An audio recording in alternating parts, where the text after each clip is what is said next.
Process में आप सबका एक बार पुनः स्वागत है। इसके प्रीवियस वीडियो में हम लोग पढ़ रहे थे परिमेय संख्याओं के पूर्णांक संख्याओं के योग की संक्रियाओं के बारे में अध्ययन किया था। फिर आपको इसके बाद से गुणन की संक्रियाओं पर चर्चा होगी कि गुणन की संक्रिया में कौन से नियम होते हैं, इस पर हम चर्चा कर रहे थे।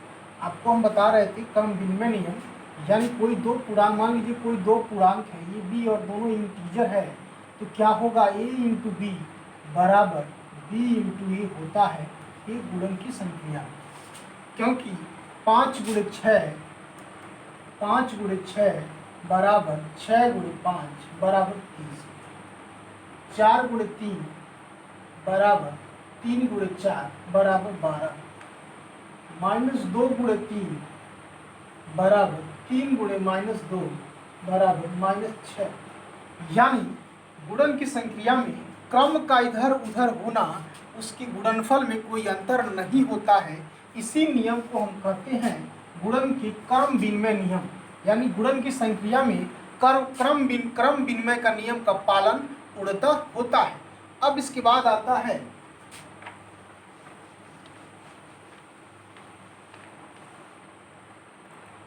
मान लीजिए कोई पूर्णांक संख्या है 5 है गुणे 3 इंटू 4, इसको हम ऐसे भी लिख सकते हैं 5 इंटू 3 गुणे 4। बात दोनों का एक ही आएगा। यहाँ करेंगे तो 12 इंटू 5, ये करेंगे 15 इंटू 4, तो आएगा 12 × 5 = 60 बराबर 60। दोनों तरह से बराबर कहा जाए। -2 इंटू 3 इंटू 4 बराबर -2 इंटू 3 इंटू 4। देखिए क्या आता है, देखते हैं। -2 इंटू 12, ये आता है -6 इंटू 4 यानी -24, यहाँ भी -20। यानी हमारा क्रम इधर उधर भी कर रहे हैं गुणा की संक्रिया में, तो हमारा ये जो नियम आगे बढ़ रहा है, इसी नियम को जब तीन संख्या को लेकर करते हैं तो यह साहचर्य नियम कहा जाता है। यानी कि गुणन की संक्रिया में साहचर्य नियम का भी पालन गुणन की संक्रिया करता है, क्रम विनिमय का पालन करता है। जिस तरह से योग में भी हमने देखा कि योग की संक्रिया में क्रम विनिमय नियम का भी पालन होता है, साहचर्य नियम का भी पालन होता है, वही ठीक उसी प्रकार गुणन के भी संक्रिया में क्रम विनिमय का नियम भी पालन हो रहा है और साहचर्य नियम का पालन होता है। इसी नियम को हम कहते हैं, मान लीजिए कोई ए बी सी हमारा इंटीजर है, तो a इंटू बी इंटू सी बराबर a इंटू बी इंटू सी, यही होता है साहचर्य नियम। इसी को कहते हैं गुणन का साहचर्य नियम। गुणन का साहचर्य नियम यानी जब तीन संख्याओं को लेकर हम आपस में गुणा करते हैं और गुणनफल भी हमारा पूर्णांक संख्या का होता है, तो पूर्णांक ही प्राप्त होता है। इस तरह से गुणन का साहचर्य नियम आपको बताया गया। अब इसके बाद से फिर हम पढ़ते हैं तत्समक का अवयव, गुणन का तत्समक का अवयव।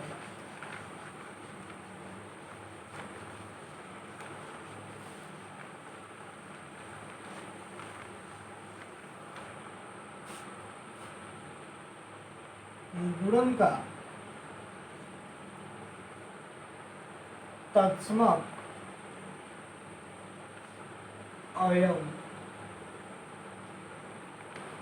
Multiplication identity element. यानी 5 में हम 1 से गुणा करेंगे तो 5 ही मिलेगा, 2 में 1 से गुणा करेंगे तो 2 ही मिलेगा, 3 में 1 से गुणा करेंगे तो 3 ही मिलेगा, 4 में 1 से गुणा करेंगे तो 4 ही मिलेगा, ए में 1 से गुणा करेंगे तो ए ही मिलेगा, बी में 1 से गुणा करेंगे तो बी ही मिलेगा, यानी सी में 1 से गुणा करेंगे तो सी ही मिलेगा। कहने का मतलब ये होता है आइडेंटिटी एलिमेंट में वह चीज जिस संक्रिया को लेते हैं उस संक्रिया का वहाँ ऑपरेट कराने पर उसके मान में कोई परिवर्तन नहीं आता है, तो उस संख्या को हम कहते हैं, क्या कहते हैं, उस गुणन संक्रिया का तत्समक अवयव कहते हैं, मल्टीप्लिकेशन आइडेंटिटी एलिमेंट कहते हैं।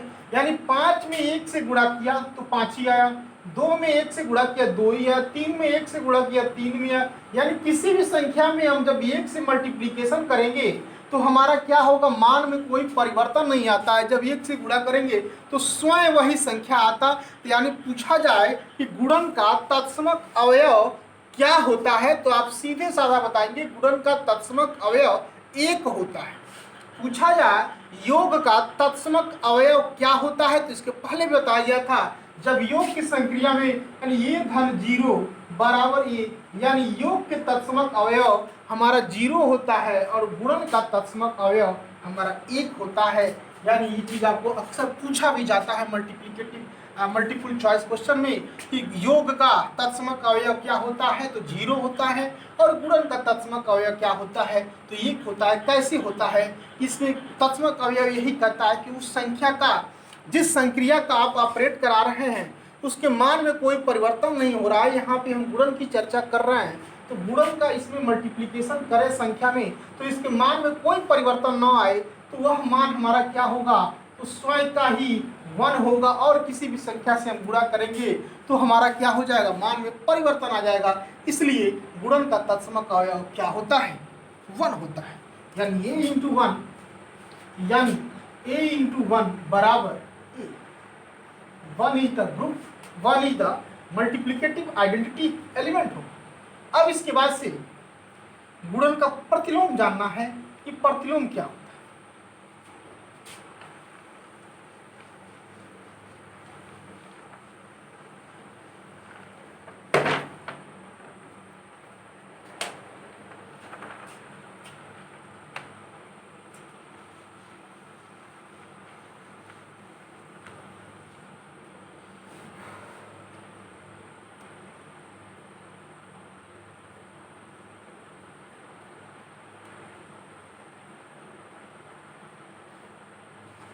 देखिए, अब यहाँ पे हम गुणा की संक्रिया की चर्चा कर रहे हैं कि गुणा की संक्रिया में प्रतिलोम तभी वही होता है कि यानी जिस संख्या से गुणा कर दें तो मुझे क्या मिल जाए, आइडेंटिटी एलिमेंट मिल जाए। आइडेंटिटी एलिमेंट गुणन का क्या होता है, 1 होता है।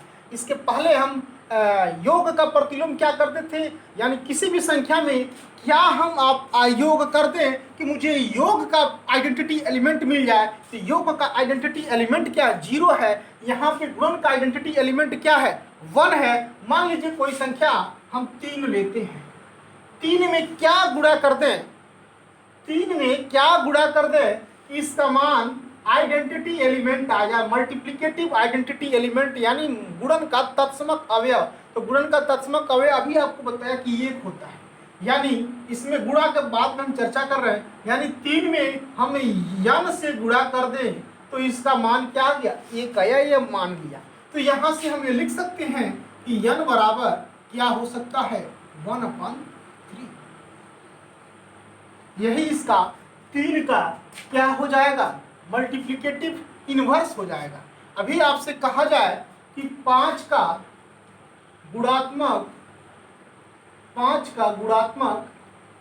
प्रतिलोम क्या होगा, 5 का गुणात्मक प्रतिलोम क्या होगा, तो 5 गुणे n बराबर 1, यही होता है। अब यहाँ से n बराबर 1/5। आप देख लीजिए 5 में इसका गुणात्मक प्रतिलोम से गुणा करेंगे तो आपको क्या मिलेगा, 1 ही मिल जाएगा ना। तो यही होता है गुणात्मक प्रतिलोम। यानी मान लीजिए कोई इंटीजर है,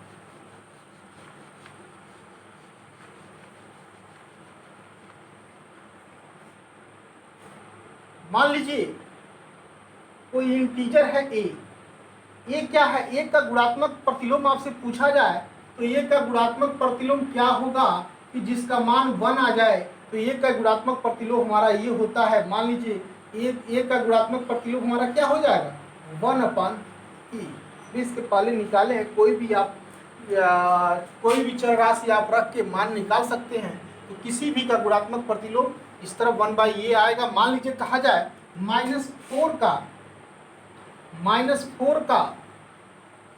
गुणात्मक प्रतिलोम क्या होगा, -4 का गुणात्मक प्रतिलोम क्या होगा? तो -4 मान लीजिए गुणात्मक प्रतिलोम x है इक्वल टू 1, तो x बराबर क्या आ जाएगा 1/-4, तो क्या आ जाएगा x बराबर -1/4। ये अक्सर एक नंबर में प्रश्न पूछा जाता है। अभी आपसे कह दिया जाए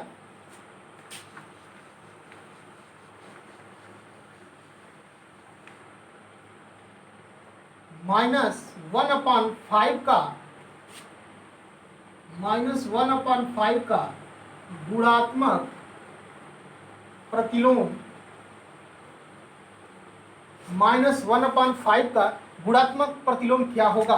तो मान लीजिए -1/5 गुणात्मक प्रतिलोम को x मानेंगे, इसकी वैल्यू 1 आनी चाहिए हमेशा। तो यहाँ से x की वैल्यू हम निकाल सकते हैं, ये हो जाएगा -5/1 यानी x बराबर -5। यानी अब चेक कर लीजिए -1/5 में इसके गुणात्मक प्रतिलोम को गुणा करेंगे तो -5 से जब गुणा करेंगे तो 5 से 5 कट जाएगा और माइनस माइनस मिलकर +1 आ जाएगा। ये क्या है? मल्टीप्लिकेटिव आइडेंटिटी एलिमेंट है, यही होता है। इसी तरह से किसी भी संख्या का आप निकाल सकते हैं गुणात्मक प्रतिलोम क्या होता है, योगात्मक प्रतिलोम क्या होता है। तब तक के लिए धन्यवाद। नेक्स्ट वीडियो में आपको आगे चीज़ बता देंगे। नमस्कार, ओके।